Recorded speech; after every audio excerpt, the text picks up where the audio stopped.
Guys, if you have ever, hello and welcome to another Off Track with Hinch Rossi. If you have ever questioned our dedication to this show, we've done this. We've done this dance. We've documented this. I'm questioning it. No, you're questioning your interest in the show. Totally different than our dedication to it, right? None of us want to do this right now. What we're doing right now, none of us are really particularly keen on doing. Tim's been awake for 3 hours. Alex probably has stuff to do, although it's not the off season. Maybe he doesn't. I don't know. But this is severely screwing my gym program, but it's fine. Yeah, but like, what do you got a race tomorrow? Get Hazel ready for school while we do this. So. That's fine. You disappeared for half the episode. Physical fitness is more important than child's education. Sorry. 100%. Absolutely.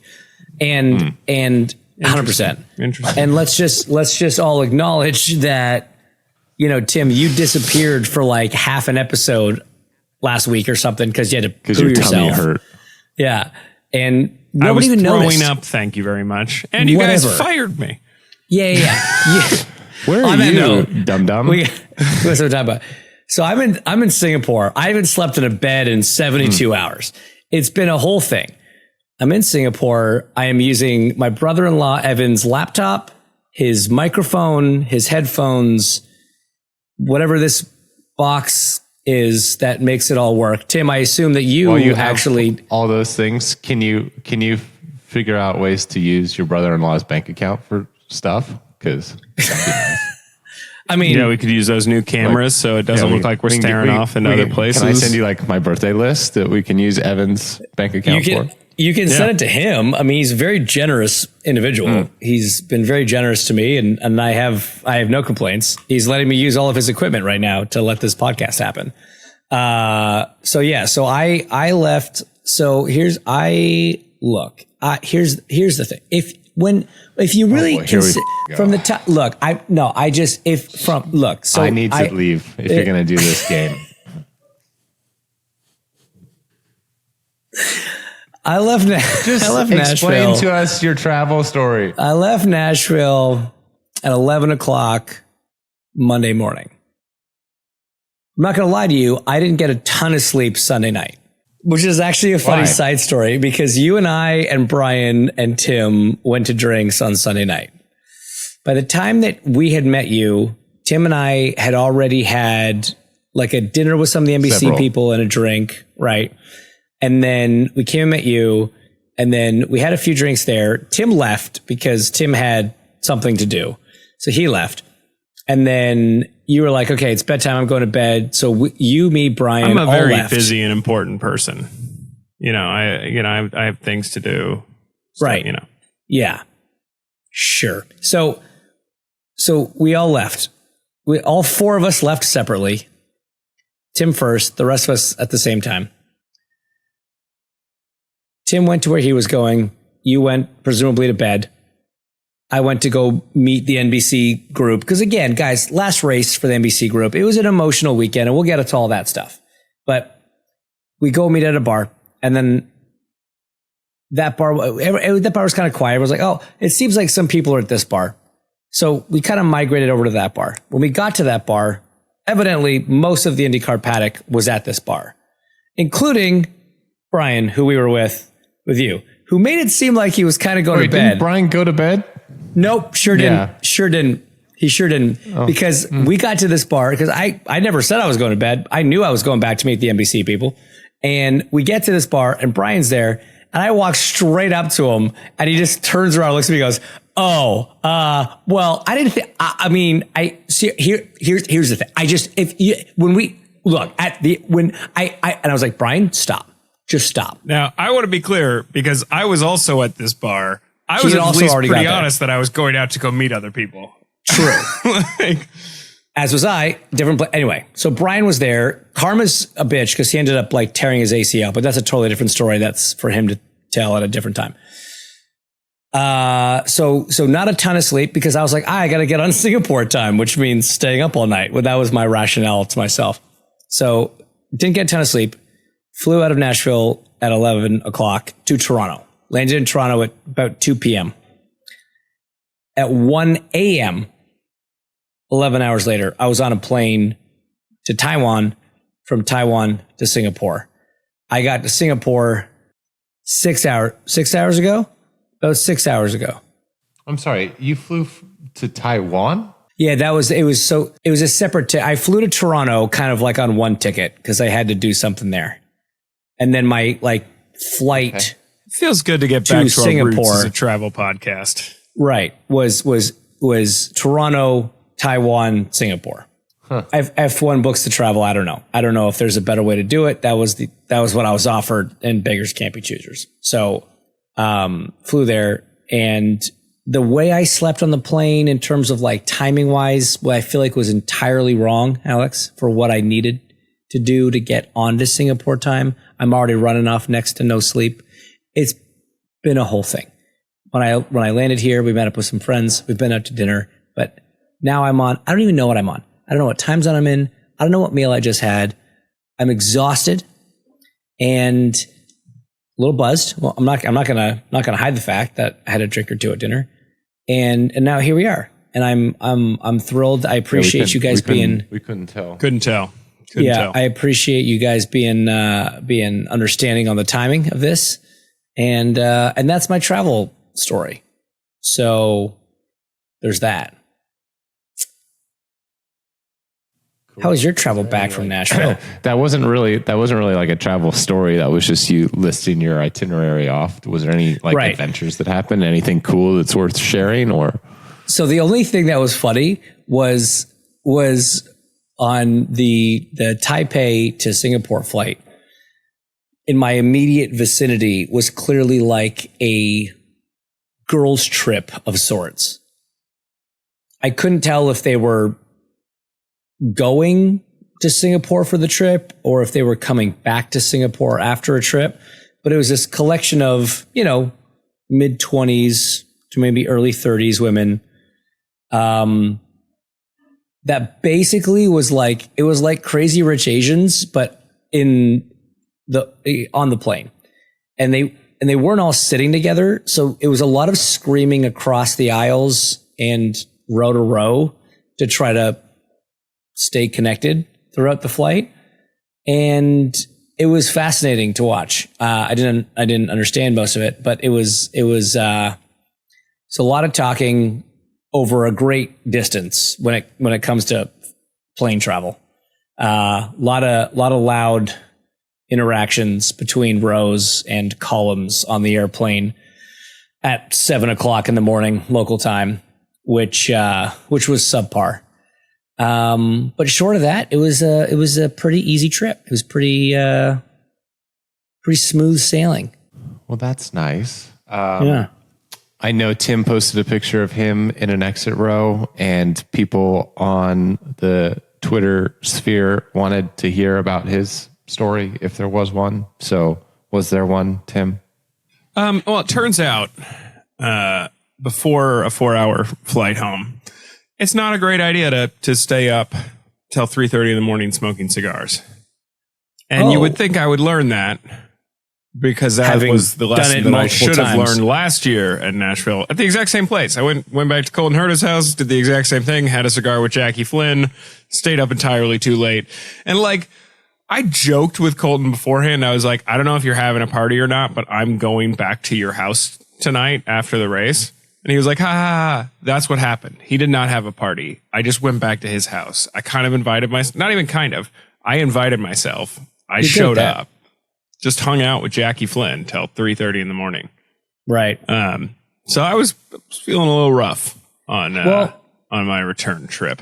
So speaking of Colton Herta, Alex, your name on our Riverside programming right now is Colton Herta sucks at Mario Kart. Is that just a general statement? Well, or if you had been there for our Tuesday episodes. No, yeah, right. If you had bothered to partake in any sort of Tuesday episode. Bro, look, as soon as the FAA allows podcasts to be broadcast from somewhere over the Pacific, yes, I would have been happy to have been part of it. This is still leftover from yesterday when we recorded with Colton. So I think, by the way, I'm just going to say, as somebody who now produces a couple podcasts, I think what? Yeah, I'm doing another one. I'll announce that later when it comes out. I'm sorry. I don't think that's contractually allowed in what we allow you to do.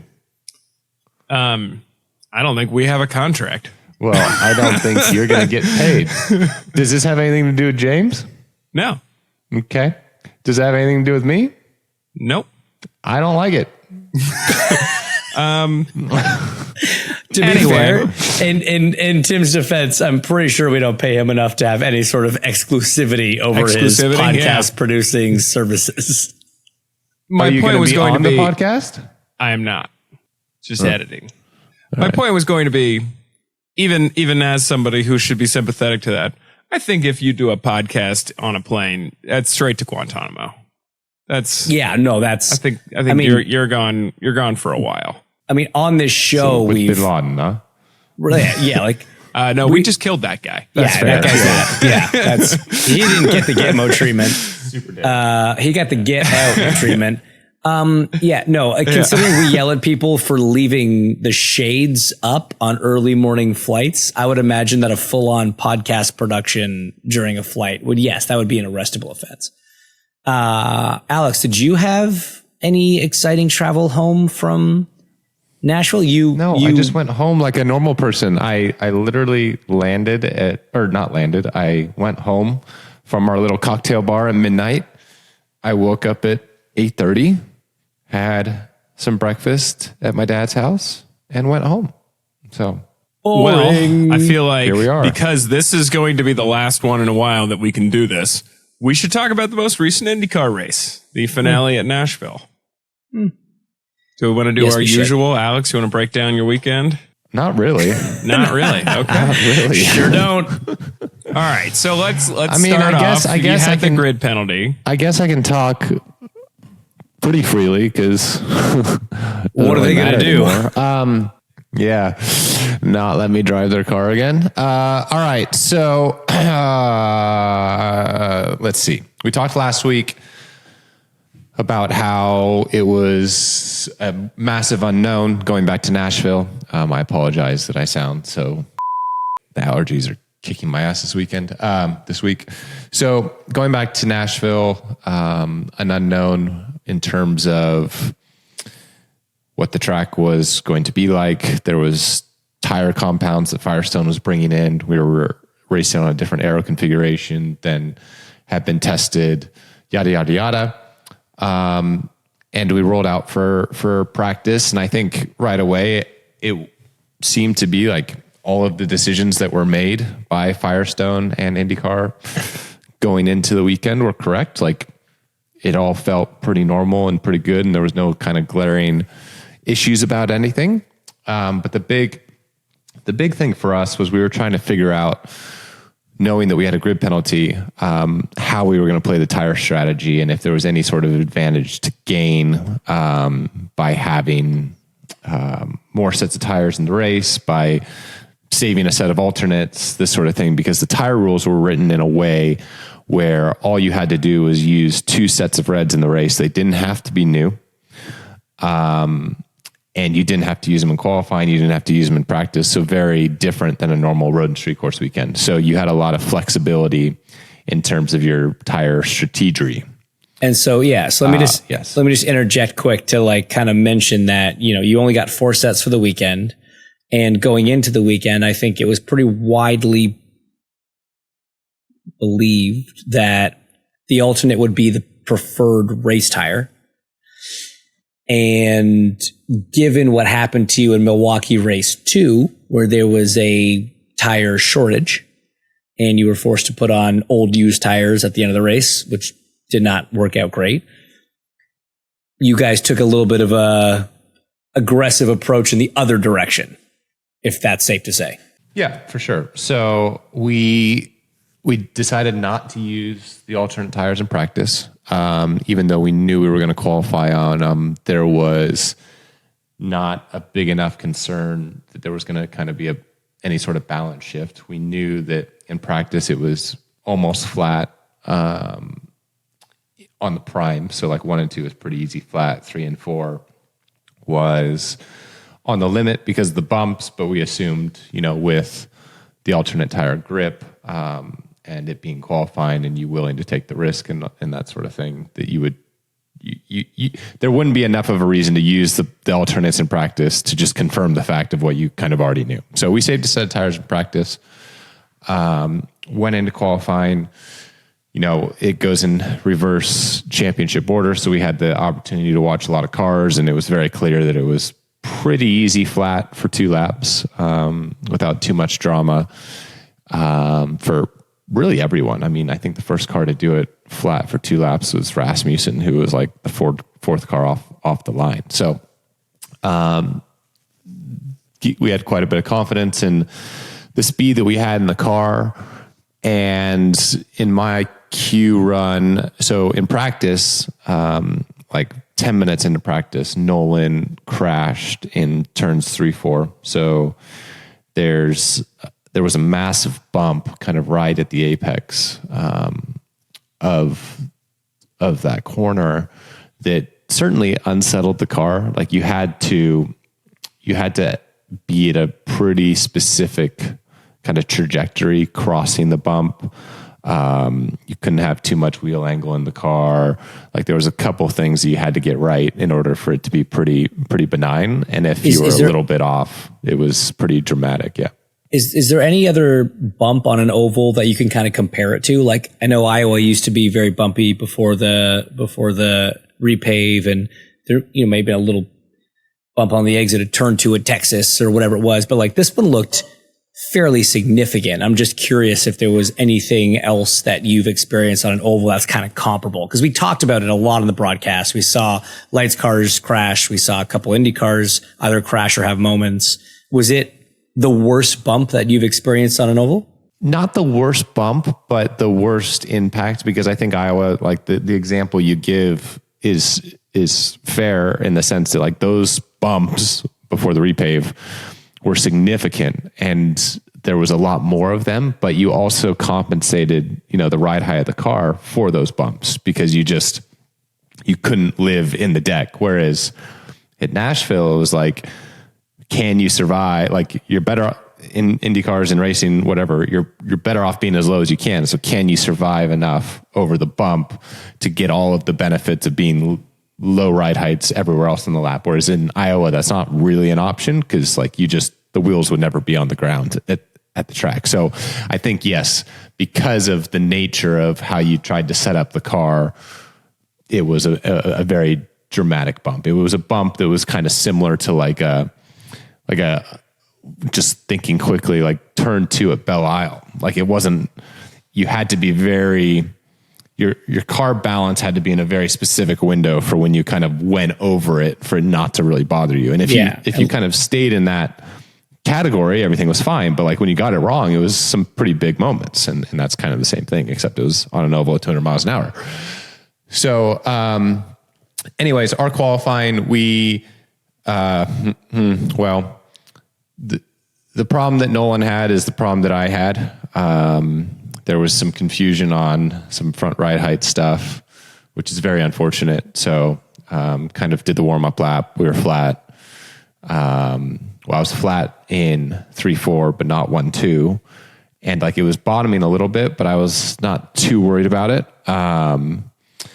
And what I didn't take into consideration really at all was how much faster you'd be going into turn 3 on lap 1, considering I was flat you were spooling up and I was flat on the other end of the track and all this stuff. So it was, I was a little bit, the trajectory, as I explained, was a little bit wrong. There was a bit of understeer that was building, and combine that with kind of the front being at a ride height that caused a car to crash earlier in the day.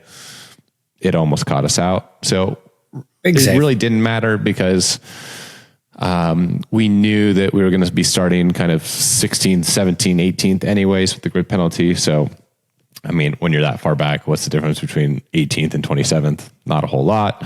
So we were happy. The car came back in one piece. We went into practice 2. And I'm going to complain a little bit about something that we do, and I think it's going to be changed because enough people were vocal about it after this weekend. So we do this high line practice, which is a very good thing to help ensure there's some sort of lane up there for the race. But every single time we do one of these, Firestone brings the incorrect tire. I don't know what the reason is, but it's the incorrect tire, and it's just a one-off tire that we're not going to use the rest of the weekend. Well, the highline practice was like some of the best running that like I've had on a super speedway. Like lane 2 was phenomenal. Like everyone was pumped. Like the margin was there. You actually preferred lane 2 more than lane 1. And it all came down to the fact that the stagger was significantly different. So stagger, for those that don't know, is the offset in the right side size of the tire versus the left side size of the tire. The diameter one side to the other, right? If you have a bigger stagger, means bigger difference between left and right, bigger on the right, that kind of helps the car naturally turn on an oval. So they had, was it more or less stagger for this set that they used? Super small stagger. So low stagger. Okay. Yeah. So anyways, so our point, and we kind of realized this at Iowa as well. And it was like, we need to be adjusting the stagger of the tire to help lane 2 and its raceability. It's not tire compound. It's not tire grip. It's not all these things. Like it's truly the car wants to do a different radius on a different stagger tire. So I think that was received pretty well. And hopefully for especially Iowa next year, like we are playing around with some of the tools at our disposal in terms of stagger offsets versus just, let's try a softer right side or something that we do this circle time and time again. So anyways, so that was practice 2. Going into the race, starting last, we were tire rich, thank God, which was the opposite of Milwaukee. Our plan was to start on the primary tire and to just do the overcut game because we knew that the tire deg was going to be pretty low. Not quite to Iowa level, but it was still going to be pretty low. So you wanted to kind of get into a fuel save early, extend the stint as long as you could. Hopefully you catch the yellow. Sure enough, first stint, all the cars that started on primes caught the yellow. And that coupled with like a pretty good opening 15 laps, like we were 8th. You know, McLaughlin and I started, McLaughlin, Pillow kind of all started there, and we were, I think, 7, 8, 9. So the strategy worked out. We went to Vegas, we rolled the dice on the overcut. We didn't get burned by an undercut. Everything worked out, and it was like, man, we are now back in the game. Like the race is starting now on lap 70. Let's go to work and see if we can get to the front. And then that's where it all went to. I don't really know what on earth the 7 car was doing from a strategy standpoint. I'm going to be honest with you. The first decision that was a little bit weird was about 430-ish laps after this first yellow that kind of reset the order and brought us back into the game. There was another yellow, and all cars but me took it. And so that meant that we restarted the lead. We restarted from the lead, which is great, but it also meant that we only had 30 odd-ish, maybe a bit more laps of fuel left. And that is the opposite of kind of what our game was going into the race, because if I explained how well the overcut just worked, if now I'm leading the race, great, but I only have a 35 lap window where I can run before I have to pit for fuel. That means I'm going to be exposed for 25 or 30 laps by everyone else that pitted under this yellow. So that means if a yellow comes out in that time period, like I'm super hosed, and all of the luck and good work that we had in the first 60 laps evaporates. Right. Because essentially, what happened, James? Yes, a time. So just for the people at home, the time lost to pit, right, at Nashville was about 42 to 44 seconds, something like that, right? So it's like over a lap and a half. So basically, you're being asked in 30 laps to lap the entire field 1.5 times to be able to come back out in the lead. Yes. Unused tires. So not to say that you have to come back out in the lead, but like coming back on the lead lap would be nice. But that requires you to pull away from the field on 30 to 35 lap older tires, not super plausible. No. And the people starting behind me was Joseph and Colton, who I think were on new alts. Regardless, that wasn't going to work. So we held the lead for that 30 odd laps, whatever. Had to pit, out of fuel. And 15, 20 laps later, another yellow comes out. And now we are super hosed because we are a lap down. Well, if you thought that first decision was bad, this next one's also going to surprise you. So in IndyCar and all racing, when you're a lap down on an oval, and the leaders, so if you're a lap down, so say the safety car has the leader, and let's say you're the 8th car in line, and the first 5 are the top 5. And then the 6th, 7th, 8th car in line are like 10th, 11th, 12th, but they're a lap down. Well, the top 5, when they pull into pit lane, you're going to cycle up behind the safety car. And then once the cars in the lead lap have done their pit stop cycle, you get to pass the pace car, catch up to the back of the field, pit, and you essentially get your lap back. So it's the lucky dog, it's a wave around, whatever you want to call it.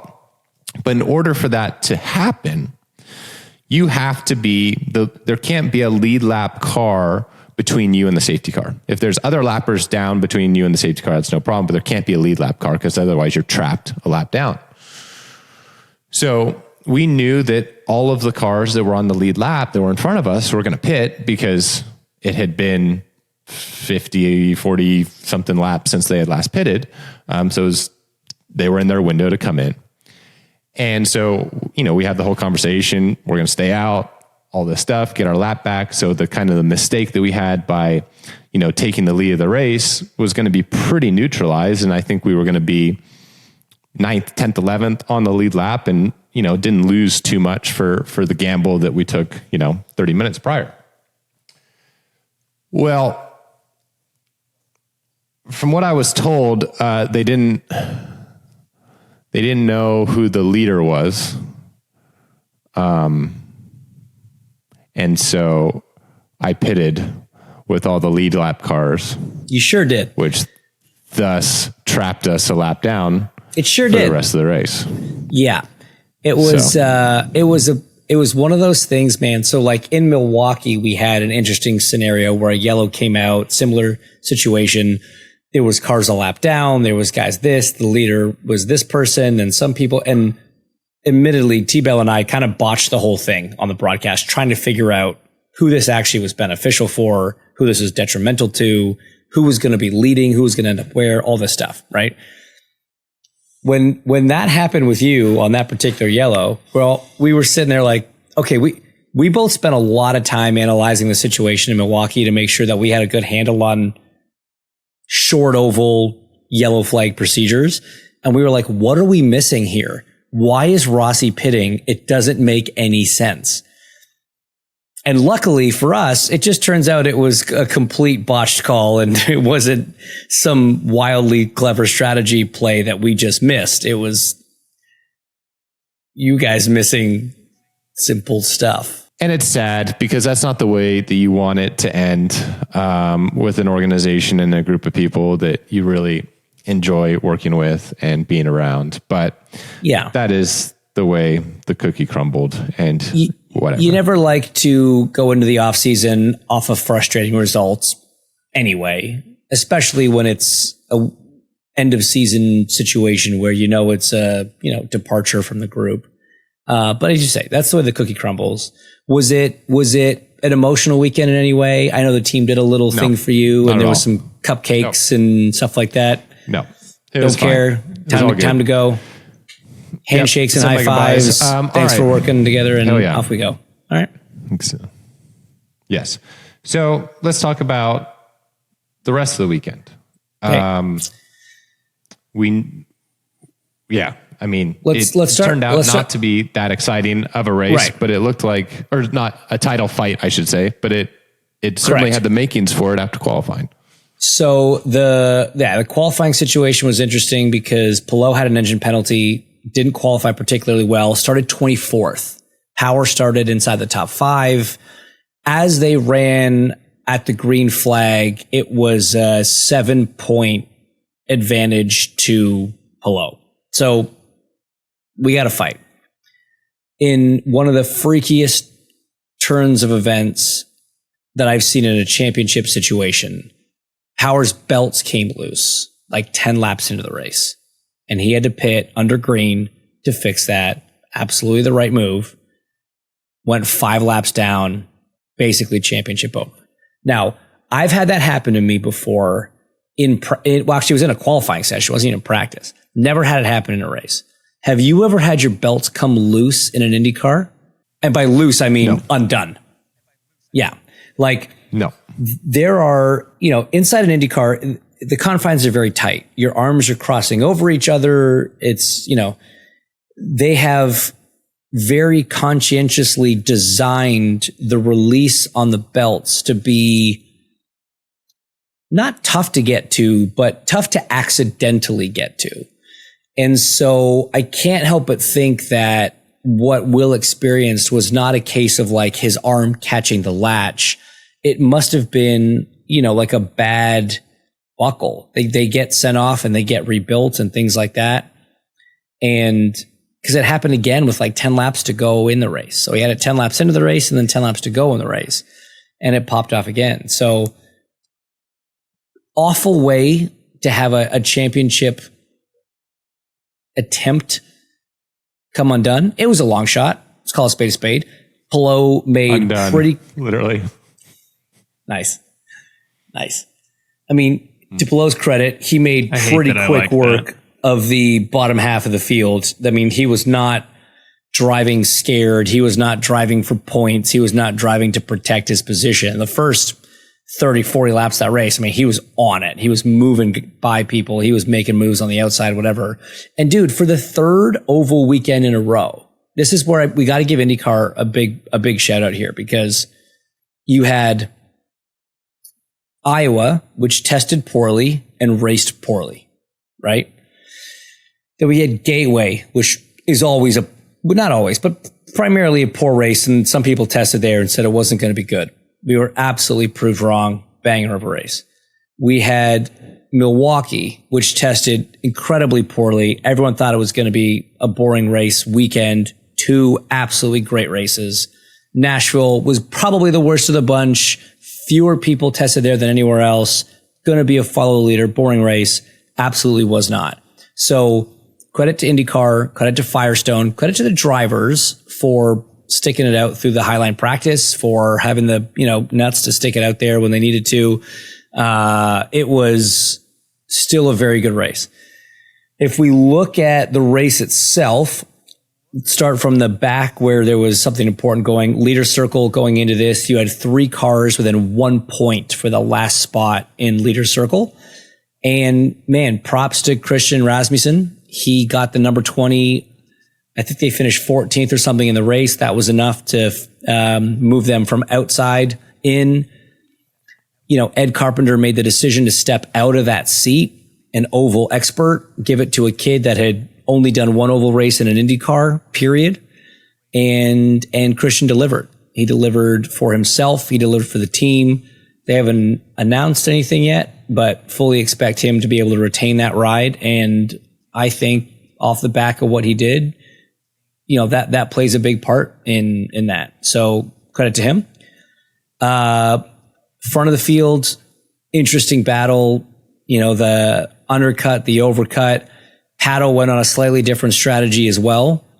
When he made his second last stop, it was also under yellow conditions, but it was kind of inverse to your deal where he stopped when nobody else did. And we in the booth were kind of like, don't think that's going to work out for him. Well, it did. It put him in the lead with 20 laps to go when everybody had done their last stop. But credit to Colton, man. He started up front. He raced up front. He was in my mind, was the best car in Saturday night practice in traffic. Start of the race, he looked great in traffic. And at the end of the race, burning through cars, lap cars, and then caught up to Pato. And dude, I'm assuming you saw his move for the lead pass. Yep. Oh my God. That was one of the most heads up calls. One of the closest. I thought he was going to be on Stingray what Stingray was on you in Iowa. He came so close to driving over Stingray's left rear. Pato went high, Colton went low, split the lap car. It was beautiful and so well executed. And if you haven't heard Colton talk about it yet, you should listen to our Tuesday episode with Colton. No thanks to James. No thanks to me. I really sorry I missed that one. I imagine it was a great episode because that was a hell of a move, hell of a way to end the season. Wins the race, catapults him to second in the championship. That's a good way to end the year, man. Like that's an impressive improvement from the whole team, but specifically Colton and the 26 effort. 2 wins, couple poles, more podiums than he's ever had in a season. First oval podium, first oval win. I mean, credit where credit's due. Credit to Pato as well. Drove a great race, got another podium. He's had a phenomenal season with a couple wins under his belt. And then ultimately Pelot walks off with a championship. No surprise. So again, great drive from Colton. Pelot, 3 titles in 4 years. Thoughts on that? Man, 3 titles, 1 baby, 2 lawsuits, 4 years. He has been very busy. 4 years, 3 titles, 2 lawsuits, 1 baby. He's, Yeah. His inbox must be wild, but no, he's got to be proud of most of those. What he's able to do year in and year out is pretty frustrating, but very impressive. And he's going to be the guy to beat for the foreseeable future. And there's no question about it. So it'll be interesting to see. I mean, I think it's amazing what Ganassi was able to accomplish this year, expanding to 5 cars and to still have competitiveness across their entire tent that they did. And it's terrifying now for everyone else that they're downsizing back to 3. And so they're going to have even more focus and more resources on the car that is the 2-time defending champion. So, I mean, we talked about it at the start of the season, right? Muted, Tim. Yeah, it's perfect. We talked about the start of the season that the expansion of 5, we sort of, I'm not going to say worried because you were not worried. You were probably hoping was going to have some sort of detrimental effect on the overall performance of the team.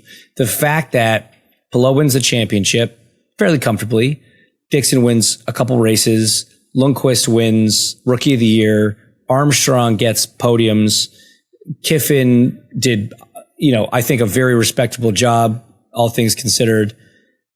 It didn't slow him down at all. It's a terrifying thought that team, like you said, was so competitive with 5 and they're not going down to 3, refocusing. Man, it's going to be interesting to see what they can do next year with that program. Penske obviously very strong again, but here's what I loved about this season. And Alex, I'd love to kind of get your end of season thoughts kind of, in totality for the series. And then we could talk a little bit about, your specific experience, but you had drivers from 4 different teams with multiple race wins. We had 4 different teams represented in the top 5 in points. This was, as much as we say this every year, and even though it was a Ganassi car that won, and we've talked about a Penske and Ganassi have dominated the championship for the last dozen years, this was probably the most competitive year that we've had in IndyCar in, I don't know when, maybe ever, a very long time. You got drivers from Penske, Andretti, Ganassi, and McLaren all winning multiple races. That's a hell of a season. No, it was. And I think the momentum of IndyCar and the stuff that we have accomplished this year, despite having a lot of hurdles with the introduction of the hybrid and everything that went into that, I think IndyCar can be very proud of the end result of the season. I think we added obviously 2 races to the calendar. I think what Big Machine and Scott Borchetta did for Nashville, huge. It was a little bit of a disappointment for all of us to be, we were so excited about having the finale down Broadway. Like that was going to be such a big thing and a cool thing. And we all know why that didn't happen. And for Scott and his team to grab it by the horns and to still create an event 45 minutes outside of the city of Nashville, while still incorporating downtown was very impressive. And I think that his investment and his belief with everything that he has done in this series in the past kind of just shows the state of where we're going and where we're heading. So it's an exciting time to be a part of it. There's obviously still a lot of things that need to get better immediately. But I think, yes, everyone involved can look back on 2024 as a success, especially with all of the hurdles that had to be overcome. So excited about what 2025 will bring, excited about what the Fox program will bring. And I think that's all the time we have for this week, but we're going to have months to hypothesize about everything that's coming in the future. So yeah, echo the sentiments on the season in general and IndyCar and what they've done on Scott Borchetta and everybody at Big Machine, the whole group at Nashville, and many of the races that have done an incredible job. There is some exciting news, guys, coming on the IndyCar side, I know, in the next few weeks. So stay tuned for some of that.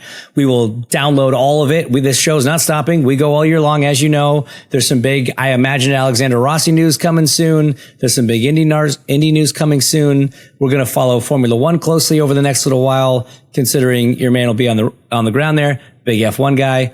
But in the meantime, Alex, congrats. Shut up. Congrats, Logan Sargent. No, congrats on 2024. Look forward to the announcements in the future.